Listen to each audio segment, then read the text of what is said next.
चाणक्य और चंद्रगुप्त की 57वां एपिसोड। तक्षशिला में सूरजमल ने आचार्य चाणक्य के कक्ष से बाहर निकलते ही द्वार बंद कर दिया।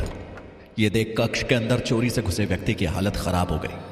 कक्ष से बाहर निकलने की जल्दी में उसे उस कक्ष के भीतर एक गुप्त स्थान मिल गया था जहां विषकन्या के निर्माण की कुछ पुस्तकें रखी हुई थी। वो ये सोच ही रहा था कि आचार्य चाणक्य विषकन्या का निर्माण क्यों कर रहे हैं कि तभी एक बार फिर से उस कक्ष का द्वार खुला। वो व्यक्ति चौंक पड़ा और डर के मारे तुरंत एक बार फिर अंधेरे में छिप गया और मन ही मन बोला, कहीं सूरजमल फिर से तो नहीं आ गया। तभी द्वार से पब्बत ने अंदर प्रवेश किया। पब्बत इधर उधर देखते हुए बोला, आचार्य आप यही हैं? पब्बत की आवाज सुन उस व्यक्ति की जान में जान आई और वो अंधेरे से बाहर निकल पब्बत के सामने आया। उसने अपनी चादर हटा दी। वो व्यक्ति और कोई नहीं बल्कि आचार्य गजानन थे।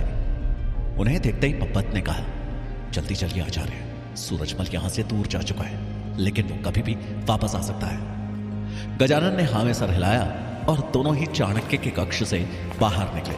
गजानन बोले, मैं तो भयभीत ही हो गया था सूरजमल को देखकर, लेकिन भला हो एक चूहे का जिसने सूरजमल का ध्यान भटका दिया। पब्बत बोला, आचार्य आपको आचार्य चाणक्य के कक्ष में कुछ मिला?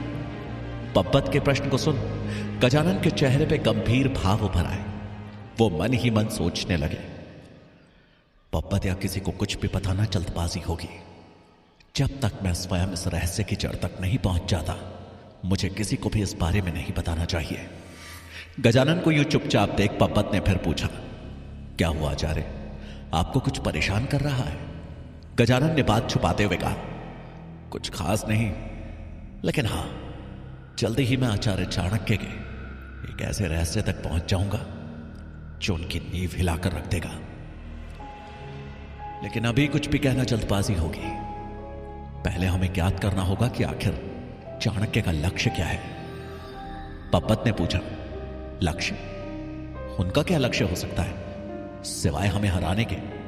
गजानन बोले, नहीं पुत्र, जहां तक मैंने आचार्य चाणक्य को जाना है, उनके लिए हम उनकी राह में एक छोटे से रोड़े के समान हैं।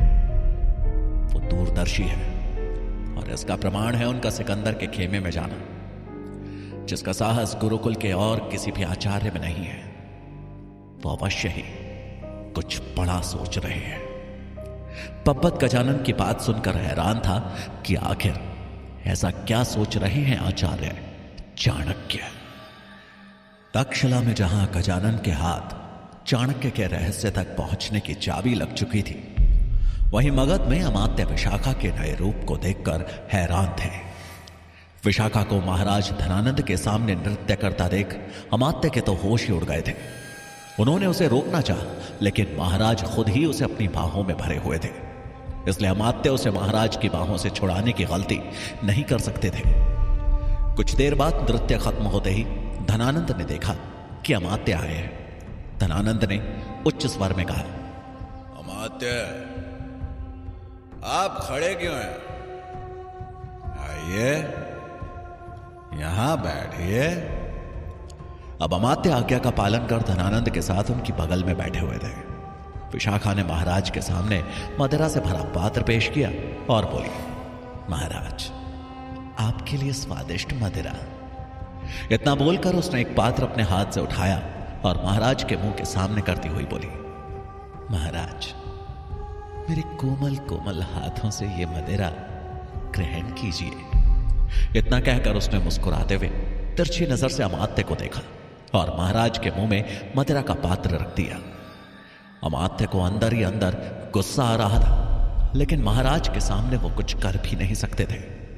महाराज को मदिरा पिलाने के बाद विशाखा ने अमात्य की तरफ देखा और मुस्कुराती हुई अदा के साथ बोली, महामंत्री जी क्या आप भी ग्रहण करेंगे मदिरा? तभी महाराज बोल पड़े, क्यों नहीं ग्रहण करेंगे, इन्हें भी तो दो। धनानंद ने प्रश्न भरी दृष्टि से अमात्य की ओर देखा। वहीं विशाखा ने मदिरा से भरा पात्र उठाया और अमात्य के मुंह के पास लाती हुई बोली, महामंत्री जी अपना मुख तो खोले। अमात्य ने गुस्से भरी नजरों से विशाखा को देखा और अपने हाथ से उसके हाथ को हटाते हुए विनम्र भाव से बोले, मुझे अभी इच्छा नहीं हो रही है। तुम इसे वापस रख सकती हो। धनानंद ने नशे में झूमते हुए कहा। इच्छा नहीं हो रही? आश्चर्य। लगता है अमात्य आप किसी गहरे चिंतन में खोए हैं, वरना इतनी सुंदर नर्तकी के हाथों से मदिरा ग्रहण करने से मना नहीं करते। खैर, बताएं किस कार्य से आप यहां आए हैं? अमात्य ने बात छुपाते हुए कहा। महाराज, आज दरबार नहीं लगा, इसलिए मैं आपसे मिलने चला आया। अमात्य, आपको दिखता नहीं? हम व्यस्त हैं। अगर कुछ जरूरी सूचना है तो आप मुझे बता सकते हैं। नहीं महाराज, किंतु मुझे लगता है अब आपको दरबार चलना चाहिए और विशाखा को महारानी की सेवा में भेज देना चाहिए। ये सुनते ही धनानंद हंसने लगे और फिर बोले।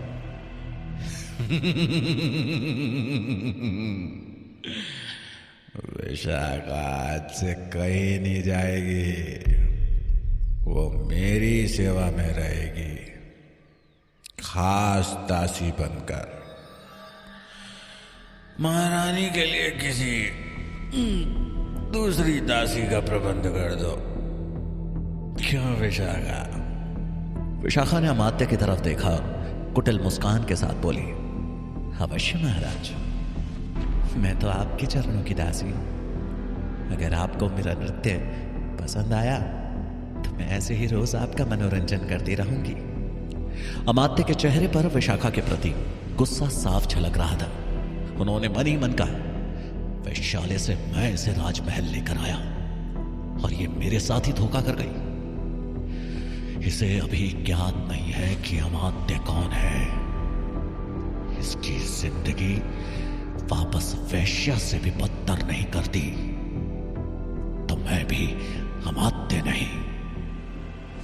मगध में विशाखा के धोखे के बाद जहां अमात्य क्रोध में लाल हो रहे थे, वहीं दूर गांधार की सीमा के पास चाणक्य की बात सुन नायक भी डर से कांप रहा था।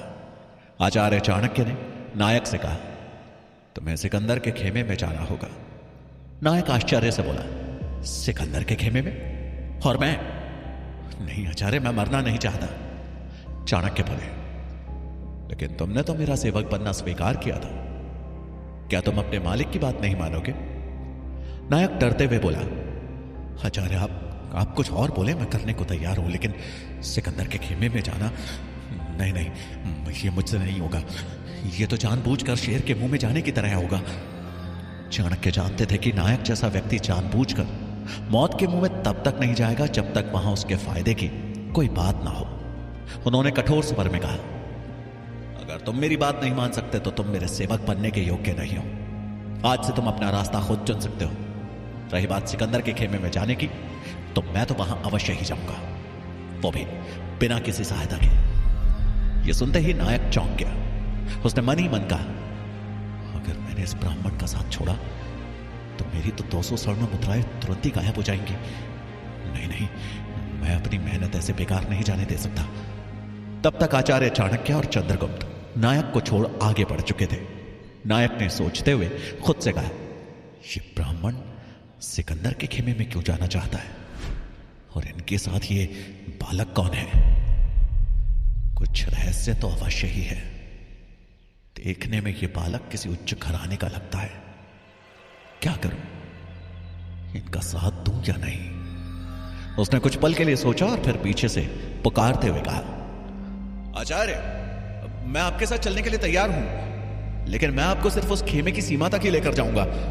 वहां से उनके खेमे में आपको स्वयं जाना होगा, परंतु इसके बदले आपको मुझे मेरी स्वर्ण मुद्राएं देनी होंगी। चाणक्य ने कुछ सोचा और फिर उसकी बात मानते हुए कहा, ठीक है, तुम्हें तुम्हारी स्वर्ण मुद्राएं मिल जाएंगी। नायक खुश हो गया और चाणक्य और चंद्रगुप्त के साथ आगे बढ़ गया। इधर सुकन्या, जो उस रहस्यमयी औरत के द्वारा दी गई खीर खाने के बाद बेहोश हो गई थी, उसे जब होश आया तो उसने धीरे से अपनी आंखें खोली। सूरज उसके सर पे चमक रहा था। वो हड़बड़ाकर उठ बैठी। उसने खुद को एक पत्थर के ऊपर पाया और चारों तरफ सिर्फ पेड़ ही पेड़ दिख रहे थे। वो चौंकती हुई बोली, ये मैं कहां आ गई और कैसे? वो उछलकर पत्थर से नीचे उतर आई। तभी उस जंगल में उस रहस्यमयी औरत की आवाज गूंजी, एक बात हमेशा याद रखना, किसी पर भी आंख मूंद कर भरोसा मत करना। एक विष कन्या की सुरक्षा के लिए यह बात याद रखना अत्यंत आवश्यक है। सुकन्या चौंक कर इधर उधर देखने लगी, लेकिन वहां उसे कोई भी नजर नहीं आ रहा था। सिर्फ उस औरत की आवाज गूंज रही थी। सुकन्या चिल्लाती हुई बोली, कहां है आप? मैं इस जंगल में कैसे आई? उस औरत की आवाज फिर से गूंजी, तुमने मुझ पर आसानी से भरोसा करके गलती कर दी और अब उसकी सजा मिली है तुम्हें। अब तुम्हें स्वयं ही उस स्थान तक आना होगा जहां पर तुम कल थी। सुकन्या हैरान थी। वो खींचते हुए बोली, वो क्या रहा है मेरे साथ? कभी खाने को गर्म पानी तो कभी बेहोशी की औषधि। ये कैसा तरीका है विष कन्या बनाने का? वो मन ही मन बोली, कल थी मतलब मुझे बेहोश हुए पूरा एक दिन बीत चुका है। नहीं नहीं, मैं यहां से कहीं नहीं जाऊंगी। मुझे तो पता भी नहीं है कि मुझे यहां से बाहर कैसे निकलना है। वो वहीं चट्टान पर बैठ गई और किसी के आने का इंतजार करने लगी। धीरे धीरे समय बीतने लगा और सूरज सर पर चढ़ आया था। उसे भूख भी लगने लगी थी। सुकन्या का धैर्य जवाब दे बैठा। वो उठी और मन ही मन बोली, अपनी सुरक्षा स्वयं करनी पड़ेगी। जब से आई हूं सिवाय पीड़ा के इन्होंने कुछ नहीं दिया, फिर आज इन पर कैसे भरोसा करूं? वो जंगल में आगे बढ़ उस आश्रम को ढूंढने लगी। कुछ देर तक वो ऐसे ही आगे बढ़ती रही। जब वो रुकी तो देखा वो वापस वहीं पहुंच चुकी थी जहां से उसने चलना शुरू किया था। वो हैरान होकर बोली, ये कैसे मुमकिन है? मैंने तो बहुत सारी दूरी तय की, लेकिन फिर वापस उसी जगह कैसे पहुंच गई? उसने अब तेजी से चलना शुरू किया, लेकिन हर बार वो वहीं चलकर वापस आ जाती थी। उसे हैरानी होने लगी कि वो कहां फंस गई। वो एक पेड़ पर चढ़ गई और देखने लगी कि आश्रम कहां है। पेड़ से उसे जंगल के बाहर एक तरफ बहती हुई नदी, एक तरफ ऊंचा पहाड़ और एक तरफ मैदान दिखाई दिया। उसने अंदाजा लगाया कि शायद आश्रम सामने दिख रहे पहाड़ की ओर है। पेड़ से ही रास्ते का अंदाजा लगा वो नीचे उतरी और उस पहाड़ की तरफ बढ़ी, लेकिन एक बार फिर वापस वो उसी स्थान पर आ गई। सुकन्या को अब जाकर एहसास हुआ कि वो एक भूल भुलैया में फंसी हुई है। वो निराश होकर एक पत्थर के ऊपर बैठ गई। उसे लगा वो यहां से बाहर जा ही नहीं पाएगी। इधर कुछ देर चलने के बाद चाणक्य और चंद्रगुप्त दोनों नायक के साथ उस स्थान पर आ पहुंचे जहां नायक ने उन्हें लाने का वादा किया था। नायक बोला, आचार्य यही वो जगह है। कुछ दूरी पर आपको सिकंदर के सैनिक दिख जाएंगे और उसका खेमा भी। मैंने अपना वादा पूरा किया, अब आप अपना वादा पूरा करें। चाणक्य ने चारों तरफ देखा और बोले, यहां तो दूर दूर तक कोई भी नजर नहीं आ रहा है। तुम कहीं गलत दिशा में तो नहीं ले आए? नायक बोला, नहीं आचार्य, आप जैसे ही इस पथरीले मैदान को पार करेंगे आपको सिकंदर का पूरा खेमा दिखना शुरू हो जाएगा। हम ऊंची जगह पर हैं इसलिए उन्हें अभी नहीं देख पा रहे हैं, लेकिन उनका कोई गुप्तचर अवश्य ही हमें देख रहा होगा। चाणक्य बोला, हमें विश्वास नहीं है, तुम्हें उस स्थान पर ले जाना ही होगा, अन्यथा तुम्हें तुम्हारे वादे के सिक्के नहीं मिलेंगे। नायक मन ही मन गुस्से में बोला, ये ब्राह्मण मुझे मरवा कर ही मानेगा, ये चाहता क्या है? फिर उसने कुछ सोचकर कहा, उनके खेमे में जाने का एक गुप्त रास्ता है, हमें वहीं से होकर जाना चाहिए। अगर हम मैदान से होकर गए तो पकड़े जाने का डर रहेगा। नायक फिर से आगे चल पड़ा। सभी ने एक सकरी गुफा में प्रवेश किया। कुछ देर बाद वो सभी जैसे ही उस गुफा से बाहर निकले, सिकंदर के सैनिकों ने उन्हें घेर लिया। एक सैनिक ने सख्त आवाज में पूछा, कौन हो तुम लोग और यहां क्या करने आए हो? नायक ने हाथ जोड़कर घबराते हुए कहा, मैं निर्दोष हूं, मैं निर्दोष हूं, मुझे ये दोनों यहां पकड़ कर लाए हैं, मैं वापस जाना चाहता हूं, मुझे जाने दे। इतना बोल वो गुफा से वापस जाने के लिए मुड़ा कि तभी चाणक्य नायक के पैरों में गिर पड़े और नाटक करते हुए बोले, सेना नायक, आप हमें छोड़कर कहां जा रहे हैं? हमें तो ज्ञात भी नहीं कि क्या करना है। नायक चाणक्य को अपने पैरों में गिरा देखकर हैरान था। उसके तो पसीने छूटने लगे थे। वो फुसफुसाते हुए बोला, आचार्य क्या कर रहे हैं आप? मेरी जान ले लेंगे ये लोग। चाणक्य ने उसकी एक ना सुनी और अपना नाटक जारी रखा। उस सैनिक ने नायक से कड़क आवाज में पूछा, कौन है सेना नायक? तुम? इन्हें यहां तुम लेकर आए हो? नायक डरते हुए बोला, हाँ मैं इन्हें यहां लेकर आया, लेकिन मैं। तभी उसकी बात काटते हुए चाणक्य बोले, हाँ ये हमें यहां लेकर आए क्योंकि मेरे पास मगध के बारे में गुप्त सूचना है और इन्होंने कहा था कि आपके सेनापति से मुझे मिलवाएंगे ताकि उन्हें महत्वपूर्ण सूचना दे सकूं। ये हमारे साथी हैं और हम हैं इनके गुप्तचर। यह सुनकर सैनिकों में खुसर पुसर होने लगे। सिकंदर के सैनिक अपनी भाषा में मगध के बारे में बात करने लगे। नायक मन ही मन वहां से छूटने की प्रार्थना करने लगा। तभी उनमें से एक मुख्य सैनिक ने आदेश देते हुए कहा, बंदी बना लो सबको, इन्हें सेनापति के सामने लेकर चलते हैं, वही इनका सत्य ज्ञात करेंगे। अगले ही पल तीनों के हाथों में हथकड़ियां बंधी थी। चाणक्य नायक की तरफ देखकर मुस्कुरा रहे थे। वही नायक मन ही मन गुस्से में बड़बड़ा रहा था, मती मारी गई थी मेरी जो इस ब्राह्मण का साथ दिया। न मैं स्वर्ण मुद्राओं के पीछे पड़ता और ना ही यहां फंसता। हे भगवान रक्षा करना मेरी। सैनिक उन तीनों को बंदी बनाकर खेमे की तरफ ले जाने लगे। इधर शाम घिरने को आ रही थी और सुकन्या की मुश्किलें बढ़ती ही जा रही थी। भूख और प्यास से उसकी हालत खराब हो चुकी थी। उसने कुछ सोचते हुए मन ही मन तय किया, मुझे यहां से बाहर निकलना ही होगा। मैं इस तरह थक कर नहीं बैठ सकती।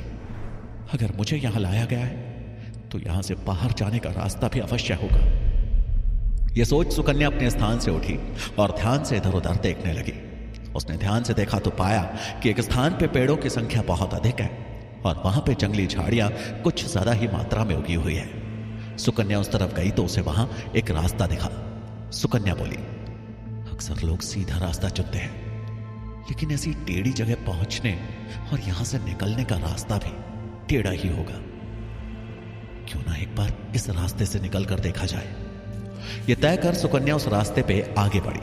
उस रास्ते पे बहुत सारी कटीली झाड़ियां थी, जिसके कारण उसके शरीर में कई जगह घाव बन गए थे। लेकिन आखिरकार उसे सामने एक खुला मैदान दिखा। खुला मैदान देखकर सुकन्या खुश हो गई। आखिरकार वो उस भूल भुलैया से बाहर जो निकल चुकी थी। मैदान को देखते ही वो सब सुध बुध खोकर उस ओर दौड़ पड़ी। लेकिन उसकी यह खुशी ज्यादा देर तक टिक नहीं पाई। अचानक उसे आभास हुआ कि वो भाग तो रही है, लेकिन आगे बढ़ने के बजाय जमीन के अंदर धंसे जा रही है। सुकन्या ने जब जमीन पर देखा तो उसकी आंखें फटी की फटी रह गई। उसके मुंह से बस एक जोर की चीख निकली। आखिर सुकन्या अब किस मुसीबत में फंस चुकी है? आचार्य चाणक्य और चंद्रगुप्त कैसे सिकंदर के सैनिकों की पकड़ से आजाद हो पाएंगे? विशाखा के धोखे के बाद अमात्य अब क्या करेंगे? जानने के लिए सुनिए चाणक्य का अगला भाग।